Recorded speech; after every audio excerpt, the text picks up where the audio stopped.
신명기 16장 9절부터 12절까지의 말씀, 여러분 구약 288면에 있습니다. 우리 함께 자리에서 일어나서 하나님의 말씀 같이 받을까요? 우리에게 주시는, 우리 공동체에 주신 하나님의 말씀, 우리 함께 자리에서 일어나서 우리 하나님의 말씀 저와 여러분이 같은 목소리 가지고 함께 받겠습니다. 시작. 7주를 셀지니 곡식에 낫을 대는 첫날부터 7주를 세어 내 하나님 여호와 앞에 7절을 지키되 내 하나님 여호와께서 내게 복을 주신 대로 내 힘을 헤아려 자원하는 예물을 드리고 너와 네 자녀와 노비와 네 성중에 있는 레위인과 및 너희 중에 있는 객과 고아와 가부가 함께 내 하나님 여호와께서 자기의 이름을 두시려고 택하신 곳에서 내 하나님 여호와 앞에서 즐거워할지니라. 너는 애굽에서 종되었던 것을 기억하고 이 규례를 지켜 행할지니라. 아멘. 저를 따라서 한번 선포할까요? 모든 것을 위하여 기도합시다. 모든 것에 대하여 감사하며 삽시다.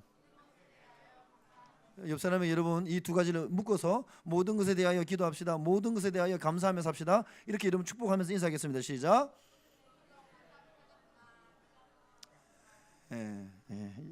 충분히 여러분 소화할 수 있는 문장이니까, 그죠? 여러분 삶을 살면서 우리가 모든 것에 대해서 어떤 문제든지 간에 기도할 때 여러분 그 기도가 우리 가운데 응답되어지고 여러분 응답을 경험하게 될 때 우리의 삶의 자리 가운데 감사의 고백이 넘치게 될 줄로 믿습니다. 여러분 우리 삶의 자리 문명이 발달하면 발달할수록 여러분 우리의 삶의 자리는 굉장히 윤택해집니다. 편리해집니다. 옛날보다 정말 우리가 사는 우리의 삶의 자리를 돌아보게 되면 굉장히 여러분 편리해졌습니다. 편리함을 누릴 수 있는 일들이 너무나 많습니다.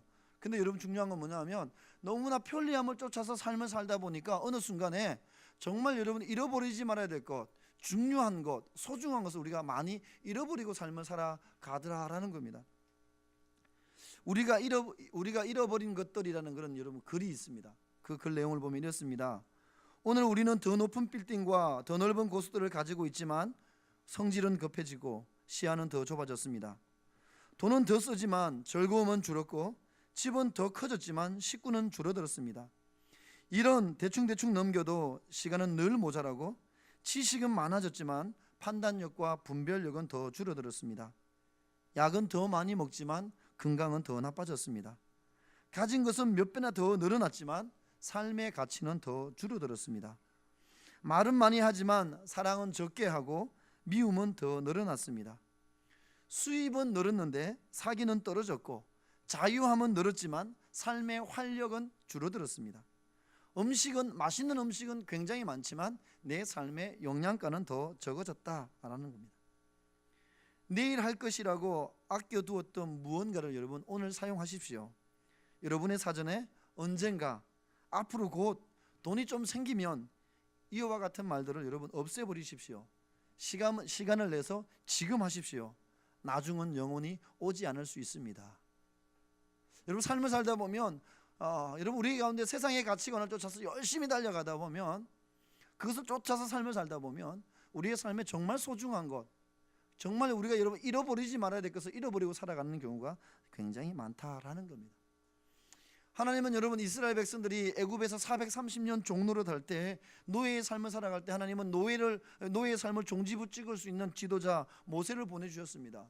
모세를 보내서 430년의 노예의 삶을 여러분 끝내고 하나님께서 이스라엘 백성들에게 약속하셨던 가나안 땅, 약속의 땅에 들어갈 수 있도록 여러분 이스라엘 백성들을 인도해 주셨습니다. 출애굽시켜 주셨어요. 출애굽시켜 주시고 난 이후에 하나님은 이스라엘 백성들이 여러분 풍요로운 이 가나안 땅, 여러분 가나안 땅 약속의 땅에 들어갔을 때 풍요로움 가운데 정말 하나님의 사람으로서 하나님의 거룩한 백성으로서 잃어버리지 말아야 될 것을 잃어버릴 수 있기 때문에 너희는 가나안 땅에 들어가게 되면 1년에 꼭 3번씩 절기를 지켜라 라고 하나님은 이스라엘 백성들에게 여러분 명령하셨습니다. 잃어버릴 것을 여러분 대비해서 잃어버리지 말아야 될 것을 여러분 잘 간직하게 하기 위하여서 1년에 꼭 3번씩 이스라엘 백성들은 하나님 앞에 나왔어야 됐다라는 겁니다. 이스라엘 백성들이 1년에 3번씩 꼭 지켜야 됐던 그 절기, 첫 번째 절기는 여러분 유월절입니다. 오늘 본문 앞부분에 여러분 유월절에 대해서 이야기하고 있습니다. 여러분 유월절은 이스라엘 백성들이 애굽에서 노예에서 해방된 그날, 여러분 430년의 노예의 삶을 끝내고 자유함을 얻게 되었던 해방되었던 그날을 여러분 기념하여 지키는 절기가 유월절입니다. 그래서 여러분 이 6월절에는 7일 동안 어떤 것을 먹냐 하면 여러분 이 누룩이 들어가 있지 않은 딱딱한 음식 무교병을 먹으면서 우리가 430년 종노릇을 할 때 정말 하나님께서 우리 가운데 은혜로 말미암아 하나님께서 우리를 구원해 주셔서 우리가 애굽의 430년 종노릇을 끝내고 자유함을 얻게 되었다. 우리가 이렇게 자유할 수 있는 것 하나님의 은혜입니다. 그것을 여러분 기억하게 하기 위하여서 6월절을 지키라고 이야기했습니다. 그리고 나서 두 번째 이스라엘 백성들이 반드시 지켜야 될 절기가 맥추절, 여러분 또는 이 오순절 이렇게 이야기하기도 하고요, 칠칠절 이렇게 이야기하기도 합니다.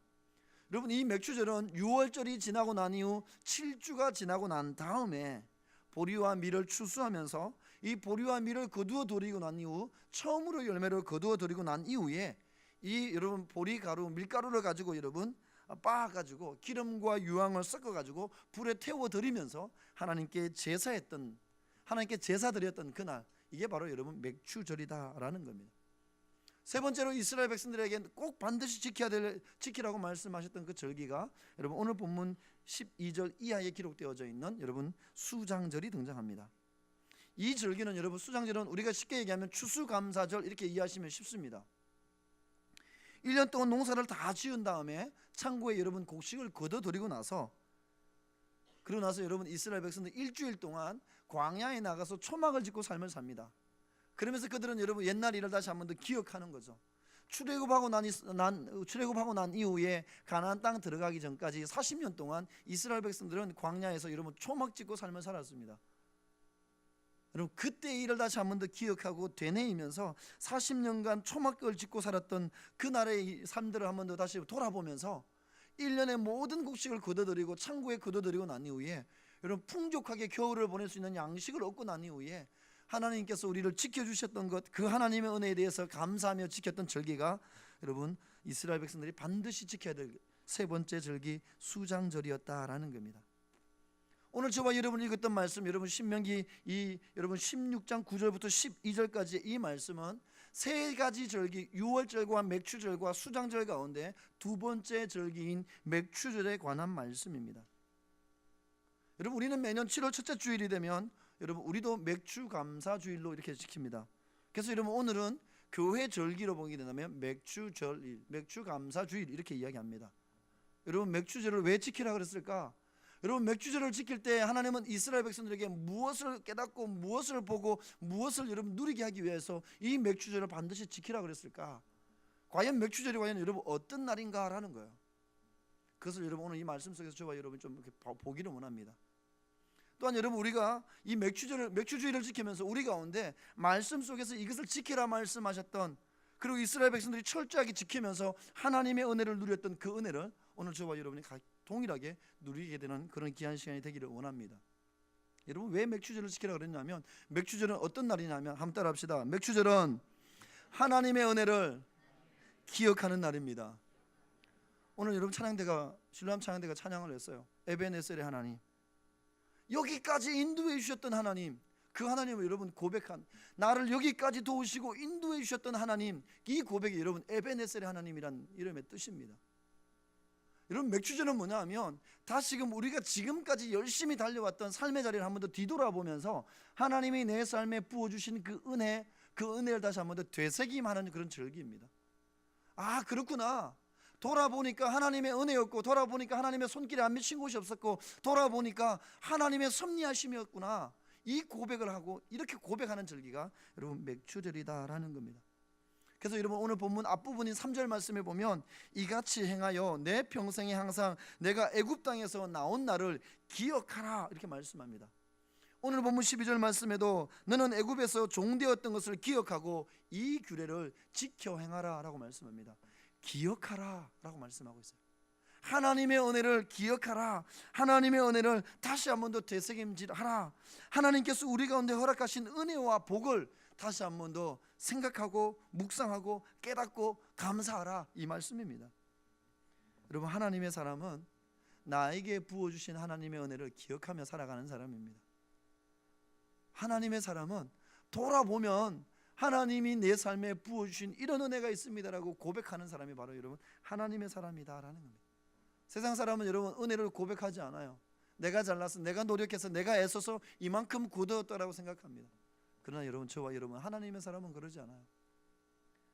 여러분, 긴 고난의 터널을 끝마치고 나왔다 할지라도 고난의 터널을 통과하고 난 이후, 고난 넘어서고 난 이후 우리는 뒤돌아보면서 고백하는 게, 하나님 고난 가운데서도 나를 내버려 두지 않으셨고 나와 함께 하셨고 나를 여기까지 인도해 주셨던 그 하나님, 내가 여기까지 달려올 수 있었던 것, 이 고난의 산을 넘을 수 있었던 것 하나님의 은혜였습니다. 이 고백이 그리스도인 하나님의 사람, 믿음의 사람들의 여러분 고백이다라는 겁니다. 여러분, 은혜를 기억하지 않으면 여러분 우리가 하나님께 감사하지 못하게 됩니다. 우리가 은혜를 여러분 되새김질하지 않게 되면 우리가 여러분 교만해지게 되어져 있다라는 겁니다. 누가복음 17장 11절부터 19절 말씀에 보면 10명의 나병 환자가 예수님을 찾아왔습니다. 예수님, 우리를 좀 제발 좀 고쳐주십시오라고 부탁했어요. 예수님이 그렇게 말씀합니다. 가서 너희의 몸을 제사장에게 보여주라. 왜냐하면 나병이 여러분 걸렸으면 처방도 제사장 목, 나병에 나았으면 여러분 나았음에 대한 공포, 여러분 선포해 주는 것, 깨끗하게 나았다라고 여러분 선포해 주는 것도 제사장의 몫이었어요. 예수님이 그 구약에 여러분 레위기에 기록되어져 있는 이 율례에 따라서 말씀했습니다. 너희의 몸을 제사장에게 보여라. 깨끗해진 몸을 보여주라라는 겁니다. 그리고 제사장이 선포하면 규례에 따라 율례에 따라서 하나님 앞에 제사를 드리고 가족들과 함께 여러분 살아가라라고 이렇게 이야기해 주었습니다. 10명이 여러분 예수님의 이 말씀을 듣고 제사장에게 몸을 보여주기 위해 가는데 여러분 정말 나음을 받았습니다. 여러분, 근데 우리가 안 알고 있는 것처럼 가는 길 가운데 9은 그냥 가버렸어요. 근데 한 사람, 유일하게 한 사람, 당시 유대인들이 개 취급하는 여러분 사마리아 사람 한 사람, 사람 취급하지 않는 동물 취급하는, 정말 사람 취급도 하는 가장 밑바닥 인생, 그가 여러분 돌아옵니다. 그리고 예수님의 발 앞에 무릎 꿇고 예수님께 여러분 감사의 고백을 드립니다. 제사장에게 몸을 보이고 여러분 빨리 여러분 나음을 선포받고 가족에게 돌아가는 게 우선순위예요. 그게 더 기대되는 일입니다. 그런데 여러분, 이 사마리아 사람은 가다 보니까 내 몸이 깨끗해지니까 여러분 이게 내가 잘나서 내가 뭔가 노력해서 내가 잘 관리해서 내가 뭐 어떤 약을 먹어서 나았던 것이 아니다라는 걸 아는 거죠. 내가 낫게 되었던 건 하나님의 은혜다라는 거예요. 그래서 가던 길에서 돌아와서 예수님의 발 앞에 무릎 꿇고 예수님께 감사의 고백을 드립니다. 그때 예수님이 한 말씀합니다. 10명이 다 깨끗함을 받았는데 왜 나머지 9은 어디 있느냐? 그러면서 찾아왔던 그 사마리아 사람, 이방인 그 한 사람을 향해서 이렇게 공포합니다. 선포해 줍니다. 가라, 내 믿음이 너를 구원하였다. 여러분, 은혜를 모르면 감사를 하지 않는다라는 겁니다. 여러분, 받은 은혜를 기억하는 사람, 받은 은혜를 되새김하는 사람은 여러분 하나님께 감사의 고백을 하게 되어져 있습니다. 그래서 여러분, 은혜를 내 힘으로 살아가는 것이 아니라 은혜로 살아가는 사람은 내 주변의 사람들에게 날마다 감사를 여러분 고백하게 되어져 있습니다. 내게 뭔가 많이 주어서 감사한 것이 아니라 그냥 나를 낳아주었던 그 자체만으로도 감사한 거죠. 나를 지금까지 키워주셨던 그 자체만으로도 여러분 감사한 거죠. 그래서 여러분, 감사는 은혜를 기억하는 사람들에게, 그런 사람들의 삶의 자리에 자연스럽게 나타나는 여러분 삶의 행동, 삶의 모습이 바로 감사다라는 겁니다. 또한 여러분, 감사는 구원받은 사람들이 하나님께 드리는 향기로운 제사가 바로 여러분 감사다라는 겁니다. 하나님 왜 이스라엘 백성들에게 이 맥추제를 지키라 그랬을까? 처음 열매 보리를 거두고 나서 너희들은 다시 한 번 더 하나님께 이 절기를 지키라 라고 말씀하셨던 이유는 뭐냐면 은혜를 기억하며 살아가는 사람들이 되어라 라는 겁니다. 여러분, 은혜를 망각하며 살아가지 않는 저와 여러분 될 수 있기를 바랍니다. 돌아보면 정말 하나님의 손길이 안 미친 곳이 하나도 없습니다. 돌아보면 하나님이 나를 붙드시지 않았던 것이 여러분 한 번도 없어요. 돌아보면 여러분 나 혼자 무언가 해냈던 것이 아니라 하나님이 그 가운데서도 여전히 나와 함께 하셨고 하나님이 여전히 우리와 동행하고 계셨다라는 겁니다. 마태복음에 하나님이 예수님이 약속하셨던 그 약속의 말씀, 세상 끝날까지 내가 너와 함께 하겠다 약속하셨던 그 약속의 말씀, 하나님은 여전히 여러분 그 약속의 말씀을 따라 지키시며 저와 여러분의 삶에 간섭하시고 섭리하시고 인도하고 계신 줄 믿습니다. 그래서 여러분, 정신없이 달려가는 것도 참 중요한데, 열심히 뛰어가는 것도 중요한데, 한 번씩 여러분 뛰어가다가 잠시 멈춰서서 뒤를 돌아볼 수 있는 여유도 여러분 필요합니다. 뒤로 돌아보면 정말 여러분 하나님의 은혜, 그래서 여러분 고백하게 되어져 있다라는 겁니다. 여러분, 그래서 맥주절은 1년을 여러분 1년 365일 12달을 열심히 달려가는데 맥추절은 여러분 매년 7월 첫째 줄 딱 고정되어져 있어요. 열심히 달려가다 6개월을 열심히 달려오고 나서 정신없이 더 뛰어가는 것이 아니라 6개월 달려오고 나니 한번 뒤돌아보는 거예요. 1월부터 지금 6월까지 달려왔던 내 삶의 자리, 내 사역의 자리, 내 목장 식구들, 내 가족들 한번 돌아보는 거죠. 그때 우리가 고백하는 게 뭐냐 하면, 돌아보면 6개월 내가 아둥바둥 살아왔고 정말 힘들게 살아온 것 같은데, 여러분 그럼에도 불구하고 우리가 고백하게 되는 건 뭐냐 하면 하나님의 은혜를 여러분 고백하게 된다라는 겁니다. 맥주절은 여러분 잠시 쉬었다가 뒤를 돌아보며 하나님의 은혜를 다시 한 번 더 되새김질하는 절기입니다. 그래서 맥주절을 지키라 그랬다라는 겁니다. 두 번째로 여러분 맥주절은 어떤 날이냐면, 한번 따라 합시다. 맥주절은 하나님께 감사하는 날입니다. 아브라함 링컨은 이런 말을 했습니다. 한번 따라 합시다. 감사할 줄 아는 사람에게 발전이 있다. 여러분 감사하는 사람들, 감사하는 그 사람에게는 여러분 희망이 있다라는 겁니다. 감사하는 여러분 모든 것을 믿음으로 바라보게 하는 그런 여러분 에너지가 있습니다. 내 안에 여러분 감사가 회복되기 시작할 때, 작은 것에서 여러분 감사의 고백을 하기 시작할 때, 내 삶에 찾아오는 모든 상황을 여러분 그냥 세상적인 가치관으로, 세상의 그 시선으로 바라보는 것이 아니라 믿음으로 바라볼 수 있는 눈이 열리게 되어져 있습니다. 여러분 감사는 내 생각을 여러분 긍정의 생각으로 여러분 바꾸는 에너지가 있다라는 겁니다. 여러분 감사는 우리의 눈이 믿음의 눈, 여러분 믿음의 눈을 열게 하는 여러분 그 문이 바로 여러분 감사다라는 겁니다. 그래서 여러분 아브라함 링컨 했던 말처럼 감사의 고백이 끊이지 않는 사람은 오늘보다 내일이 더 기대되는 사람이다라는 겁니다. 여러분 얼마나 감사하며 삶을 삽니까? 얼마나 여러분 감사의 고백을 여러분 입술 가운데 얼마나 여러분 많이 달고 삶을 살고 있습니까? 성경은 우리 가운데 분명하게 말씀합니다. 저와 여러분을 향하신 하나님의 분명한 뜻, 그 뜻은 뭐냐 하면 범사에 감사하라, 범사에 감사하며 살아가기를 하나님은 원하신다라고 여러분 말씀하고 있습니다. 여러분 범사에 감사라는 이 말씀은 뭐냐 하면, 내가 잘 나갈 때, 내가 행복할 때, 내가 편안할 때, 내가 기쁠 때 그때만 감사하라는 것이 아니에요. 고난이 찾아왔을 때, 고통이 있을 때, 아픔이 있을 때, 눈물 나는 사연이 있을 때 그때도 여러분 감사하라라는 말입니다. 여러분 좋은 일이 있을 때, 즐거운 일이 있을 때, 행복할 때, 편안할 때, 기분 좋을 때 감사는 여러분 누구나 할 수 있습니다. 그러나 여러분 감사할 일이 전혀 보이지 않을 때 감사하는 것, 그게 여러분 가장 높은 차원의 감사, 가장 성숙한 믿음의 사람들이 여러분 감사이다라는 겁니다. 우리는 종종 여러분 다른 사람의 모습 보면서 이렇게 얘기합니다. 아, 그 친구 참 믿음이 좋아, 이렇게 이야기해요. 우리가 믿음 좋다라고 이야기하는 여러분 그 근거가 무엇입니까?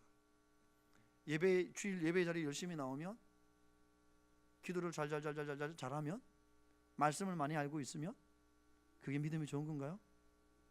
여러분 우리가 어떤 사람을 바라보면서 믿음이 좋다라고 이야기하는데, 믿음이 좋다는 것은 뭐냐면 여러분 상황과 관계없이 그럼에도 불구하고 여러분 감사할 줄 아는 그 사람이 여러분 믿음 좋은 사람인 줄로 믿습니다. 그래서 여러분 믿음이 좋다라고 이야기할 때 그 사람이 입술 가운데 감사의 고백이 없으면 믿음이 안 좋은 거예요.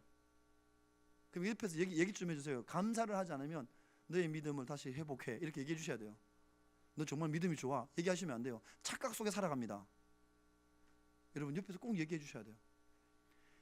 상황과 관계없이 여러분 감사의 고백이 넘치는 그 사람이 여러분 믿음이 좋은 사람입니다. 여러분 구약 성경에서 만나볼 수 있는 고난의 대명사, 우리는 욥을 잘 알고 있습니다. 욥은 여러분 동방에서 제일 잘 나가는 부자였어요. 근데 하루아침에 모든 재산을 다 잃어버렸습니다. 재산도 다 잃어버렸고 자녀들도 다 잃어버렸습니다. 그리고 자기 몸은 여러분 병들어 버렸습니다. 정말 여러분 삼중고의 고통이 찾아왔고 더 이상 여러분 희망이 보이지 않습니다. 감사할 수 있는 조건 여러분 하나도 보이지 않아요. 원망할 거리밖에 보이지 않습니다. 불평할 거리밖에 보이지 않아요. 여러분 화가 나고 분노할 수밖에 없는 그런 상황, 그런 것밖에 보이지 않습니다. 그런데 여러분 욥기 1장 21절 말씀에 보면 욥이 이렇게 고백합니다. 주신 이도 여호와시요 거두신 이도 여호와시니 나는 하나님의 이름만 찬송하겠습니다. 좀 더 쉽게 설명하면 이거예요. 하나님께서 나에게 재물도 주셨고 자녀도 주셨고 복도 주셨고 건강도 주셨고 가정도 주신 분은 하나님이신데 거두어 가신 분도 하나님이시니까 내가 하나님께 해야 할 것 감사의 고백할 것밖에 없습니다라고 여러분 이야기하고 있습니다. 여러분 그렇게 고백할 수 있을까? 여러분 정말 여러분 진정한 감사는 힘들고 어려울 때 드리는 감사가 여러분 진정한 감사이다라는 겁니다. 감사할 거리가 하나도 보이지 않아도 왜 나만 이렇게 힘들고 왜 나만 이렇게 아프고 왜 나만 이렇게 어려울까? 여러분 그런 마음이 밀려올 때 그때 저와 여러분이 붙잡아야 될 것 감사를 붙잡아야 될 줄로 믿습니다. 여러분 삶을 살다 보면 분주하게 여러분 달려가다 보면 우리 가운데 잃어버리는 것들 중에 여러 가지가 있는데 그 중에 여러분 우리가 쉽게 잃어버리는 그 감사도 잃어버립니다.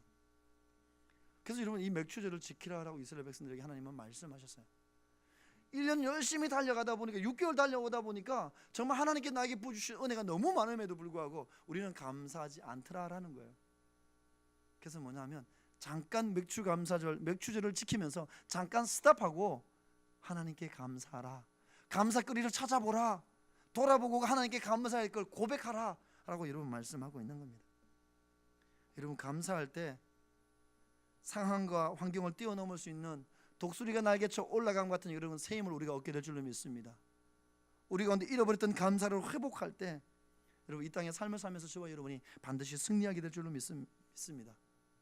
여러분 다 잃어버렸던 욥이 그 고통의 한가운데서도 여러분 하나님을 향해 감사의 고백을 올려드렸어요. 하나님은 욥의 감사의 고백을 들으시고 여러분 욥기 마지막 42장에 가면 하나님은 욥에게 갑절의 축복을 부어주십니다. 감사할 수 없는 그 상황 가운데서도 여러분 억지로라도 기꺼이 감사하기 시작할 때 하나님은 그에게 여러분 보너스의 축복을 부어주셨다라는 겁니다. 이게 바로 여러분 오늘 믿음의 길을 걷는 저와 여러분에게도 동일하게 역사하시는 하나님의 은혜인 줄로 믿습니다. 여러분 범사에 감사하라, 이것이 바로 저와 여러분을 향하신 하나님의 뜻임을 기억할 수 있는 저와 여러분 될 수 있기를 바랍니다. 그럼 맥추절을 지키라 그랬던 이유는 뭐냐면 내 안에 잃어버렸던 감사를 다시 한 번 더 회복하라라는 겁니다. 잃어버렸던 감사를 회복하고 마땅히 지켜야 될 이 절기를 지키며 하나님께 나아가라.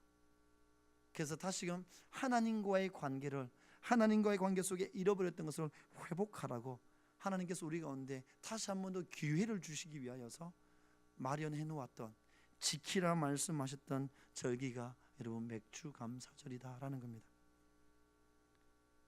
여러분 감사해야 되는데 감사가 잘 안 돼요. 왜 그럴까? 우리 가운데 여러분 세 가지가 있기 때문에 감사가 잘 안 되더라고요. 첫 번째는 뭐냐면 내 안에 여러분 마음 가운데 염려가 들어오게 되면, 염려로 가득하게 되면 감사하지 않게 됩니다. 예수님이 말씀하셨어요. 우리가 삶을 살면서 믿음의 길을 걸어가면서 감사하지 못하게 만드는 걸림돌 세 가지가 있는데 그 첫 번째는 염려다라고 이야기했습니다. 세상의 염려가 우리 가운데 가득 차게 되면 여러분 우리는 감사하지 않게 됩니다. 그래서 여러분 하나님의 사람들에게 사단은 끊임없이 여러분 걱정거리, 염려거리, 근심거리를 계속 밀어넣어요. 걱정하지 않아도 되는데 여러분 걱정할 건 계속 그 가운데로 저와 여러분 밀어넣는다라는 거예요. 그래서 우리가 여러분 어떤 문제 때문에 염려하고 걱정하고 근심하다 보면 어느 순간에 여러분 감사를 하지 않게 됩니다. 이 이치를 일찍 알았던 베드로 사도는 여러분 베드로전서 5장 7절에 이렇게 이야기합니다. 한번 따라합시다. 너희 염려를 다 주께 맡기라. 그리하면 주님께서 너희를 돌보실 것이다. 여러분 염려가 우리 가운데 찾아오면 감사하지 않게 됨을 알기 때문에 사도 베드로는 이야기한 게 뭐냐면 너희 안에 있는 염려를 다 주님께 맡기십시오. 그러면 하나님께서 여러분의 인생을 책임져 줄 겁니다. 여러분이 염려한다고 걱정한다고 아무것도 해결되지 않아요. 그냥 맡겨버리십시오. 여러분 내가 염려거리를 내가 여전히 움켜쥐고 있느냐 아니면 잘 맡기고 살아가느냐 어떻게 할 수 있냐면 여러분이 밤에 잠을 잘 자면 잘 맡기는 사람이고요. 밤에 잠을 잘 못 자는 사람들은 여전히 내가 끌어안고 있는 사람이에요. 저는 잘 맡기는 사람이에요. 저는 3초 안에 잠을 들거든요. 누우면 3초예요. 여러분 맡기는 사람은 잠을 잘 잘 수밖에 없어요. 걱정할 필요가 없거든요. 하나님이 알아서 해주실 건데. 여러분 염려가 우리 가운데 들어오게 되면 여러분 하나님께 맡기지 않게 되면 감사를 잃어버리게 됩니다. 여러분 돌아보십시오. 6개월 동안 여러분 얼마나 감사했습니까? 혹시 여러분 가운데 어떤 문제 때문에 염려하면서 여러분 감사를 잃어버리진 않았습니까? 염려를 맡길 수 있는 저와 여러분 될 수 있기를 바랍니다. 예수님이 얘기했어요. 두 번째, 우리가 하나님께 감사하지 못하는 두 번째 걸림돌은 뭐냐면 욕심이다라고 이야기합니다. 여러분 세상에 부자 되기 싫은 사람 아무도 없어요. 돈 많이 벌고 싶지 않은 사람 아무도 없습니다. 장사하면서 여러분 적당히 팔고 적당히 벌어서 적당히 먹다가 적당히 즐기다가 가고 싶은 사람 아무도 없습니다. 더 많이 벌고 더 많이 벌어서 더 많이 쓰고 싶고요, 더 많이 베풀고 싶은 게 여러분 사람의 본능이다라는 겁니다. 근데 여러분 문제는 뭐냐면 이 돈은 내가 여러분 많이 모으고 싶다는 이 욕심을 가지고 있다고 해서 돈을 많이 모으는 것은 아니다라는 겁니다. 왜냐하면 여러분 물질의 주인이 하나님이시기 때문에 하나님이 주시지 않으면 여러분 스탑, 더 이상 오지 않아요. 근데 여러분 우리가 삶을 살면서 얼마나 많은 욕심을 가지고 삶을 살아갑니까? 더 많이 가지려고 여러분 욕심 가운데 나에게 있는 것에 대해서 만족하지 않잖아요. 내가 이만큼 가지고 있어도 다른 사람이 요만큼 가지고 있으면, 내가 다른 사람보다 더 많이 가지고 있음에도 불구하고 나에게 없는 것을 다른 사람이 가지고 있으면 그것 때문에 부러워하잖아요. 그것도 내가 가지려고 하잖아요. 여러분 욕심이 우리 가운데 생기게 되면 사람이 이기적으로 바뀝니다. 욕심이 우리 가운데 들어오게 되면 여러분 자기밖에 모르게 된다라는 겁니다. 그래서 여러분 자기밖에 모르는 이기심이 우리 가운데 일어나게 되면 나에게 있는 것에 대해서 여러분 자족하지 않게 돼요. 만족하지 않게 되고요, 감사하지 않게 되더라라는 겁니다. 그래서 야고보 사도는 야고보서 1장 15절에 이렇게 이야기했어요. 욕심이 잉태한 적 죄를 낳고 죄가 장성한 적 사망을 낳느니라. 욕심이 잉태하게 되면 감사를 잃어버리게 되고 우리 가운데 죄가 들어오게 되고 우리 가운데 죄가 들어오면 욕심 때문에 우리는 여러분 사망에 이르게 된다. 여러분 하나님과 상관없는 삶을 살게 된다라는 겁니다. 우리 안에 있는 여러분 마음에 가득한 욕심을 떨쳐버리고 잃어버렸던 감사를 회복할 수 있는 저와 여러분 될 수 있기를 바랍니다. 여러분 이기적이 아니라 이타적으로 삶을 살아가면 여러분 감사할 거리가 많아집니다. 나 중심으로 살면, 욕심 가운데 나 중심으로 살면 감사거리가 보이지 않지만 여러분 다른 사람을 위해서 내가 무엇을 줄까 여러분 보기 시작하면 감사할 거에 너무 많습니다. 여러분 상반기 어떻게 달려왔습니까? 나를 위해서만, 아니면 여러분 나를 위해서만 여러분 이기적으로 살아오지 않았습니까? 남은 하반기는 다른 사람을 위해서 내가 무엇을 공급해 줄 수 있을까? 여러분 그것을 날마다 물으시고 하나님께서 여러분 가운데 2개 준 게 있다면 하나를 나눌 수 있는 저와 여러분 될 수 있기를 바랍니다. 그러면 잃어버렸던 감사가 회복될 줄로 믿습니다. 기억하십시오. 욕심이 잉태하면 여러분 욕심이 잉태하면 죄를 낳게 되고 죄가 장성하면 사망에 이르게 된다라는 것.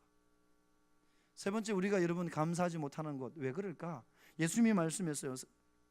우리가 왜 감사하지 못할까? 세 번째 걸림돌은 뭐냐면 여러분 세상이 주는 즐거움, 쾌락을 쫓아 살아가기 시작할 때 여러분 우리는 하나님과 점점 거리가 멀어지게 되어져 있습니다.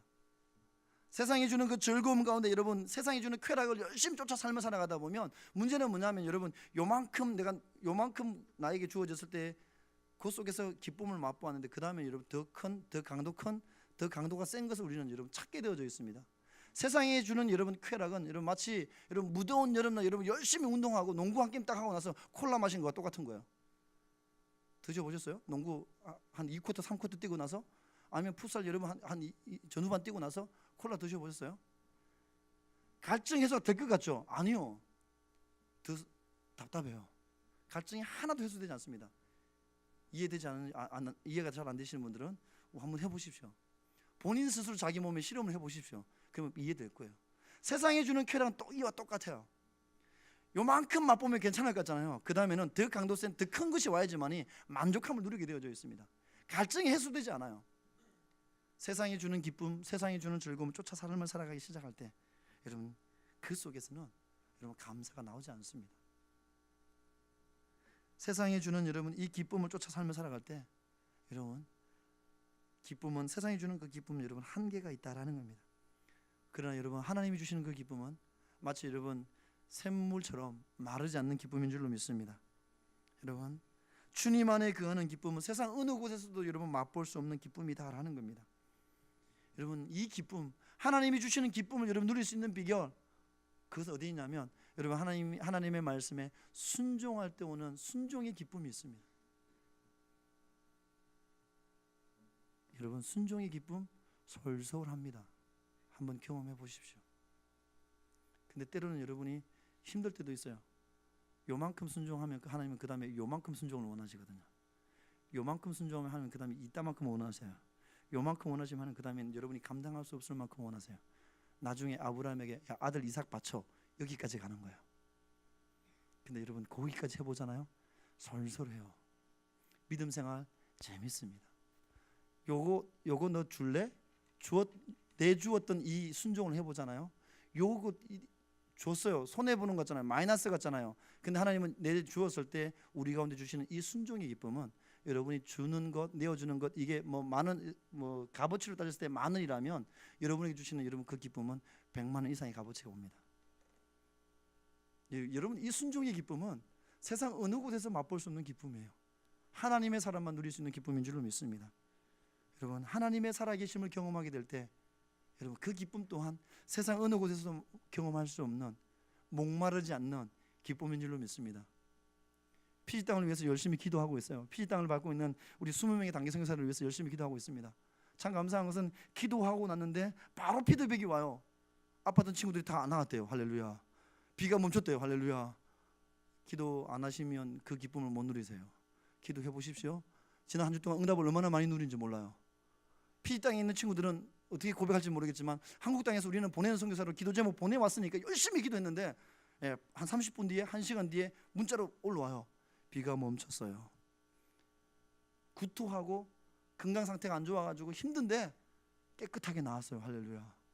여러분 기도할 때 하나님이 우리의 기도에 응답하시는 하나님의 살아계심을 경험하게 되어지는 이 기쁨은 세상이 주는 기쁨과 여러분 비교되지 않는다라는 겁니다. 근데 여러분 우리 마음 가운데 이런 기쁨을 쫓아 살아가지 않고 세상이 주는 즐거움, 세상이 주는 쾌락을 쫓아 삶을 살아가게 되면 우리 가운데 감사를 잃어버리게 되고 여러분 영적 목마름과 갈급함과 갈증은 우리 가운데 더하여지게 되어져 있다라는 겁니다. 여러분의 삶의 초점, 여러분의 삶의 관심 어디에 있습니까?